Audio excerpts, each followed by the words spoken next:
जब मनुष्य ने अपनी आयु बढ़वाई। बहुत पुराने समय की बात है। एक दिन भगवान का दरबार लगा था।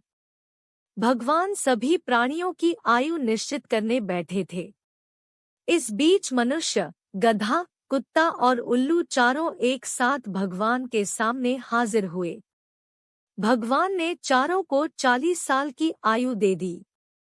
मनुष्य को भगवान का यह निर्णय पसंद नहीं आया। उसे बुरा लगा।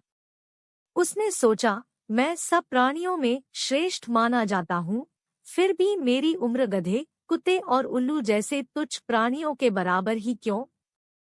सचमुच भगवान के घर भी अंधेरे ही अंधेरे हैं। लेकिन उस समय वह कुछ बोला नहीं। कुछ दिनों के बाद मनुष्य भगवान के पास पहुंचा और कहने लगा, भगवान, मुझे आपके सामने अपनी एक शिकायत रखनी है। उस दिन आपने मेरी, गधे की और उल्लू की आयु एक सी निश्चित करके मनुष्य प्राणी के साथ भारी अन्याय किया है। क्या हमारे और इन तुच्छ प्राणियों के बीच कोई अंतर ही नहीं है? अतएव मेरी आपसे नम्र विनती है कि आप इस विषय में शांतिपूर्वक विचार करें। भगवान ने कहा, अच्छी बात है। भगवान ने गधे, कुत्ते और उल्लू से पूछकर उनके जीवन में से 20-20 वर्ष कम करके मनुष्य की आयु में 60 वर्ष बढ़ा दिए और उसकी आयु 100 वर्ष की कर दी।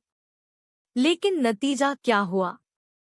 मनुष्य अपनी जिंदगी शुरू के 40 साल आदमी की तरह पूरे जोश और उत्साह के साथ बिताता है। उसके बाद 20 साल गधे की आयु के मिलते हैं। इस 20 सालों के बीच उसे लड़के लड़की, बहू, नाती पोती आदि के रूप में सारी गृहस्थी का भार गधे की तरह ढोना पड़ता है। फिर कुत्ते की आयु में से प्राप्त 20 साल मिलते हैं। इन 20 सालों में घर के दरवाजे के पास ही खटिया रहती है।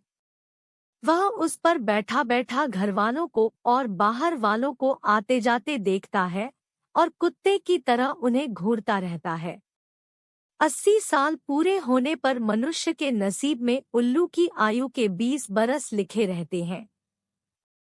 इसलिए वह दिन में उल्लू की तरह खुली आंख लिए अंधा की तरह बैठा रहता है और रात को उल्लू की भांति बिना सोए ही जागता रहता है।